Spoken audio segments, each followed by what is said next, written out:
ছোট আবার এর বাইরে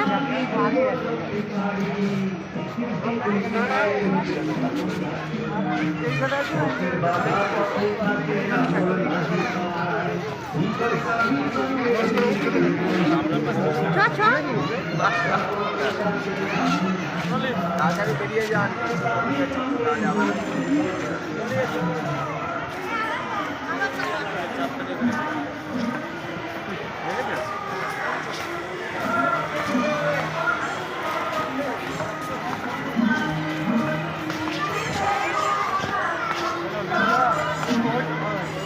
ইতিহাসের পাতা থেকে কিংবা প্রত্নতত্ত্বের বিভিন্ন নিদর্শন, সমাজ জীবনের নানা রকম লোকগাথায় এই জনপদের কথা ফিরে ফিরে আসে।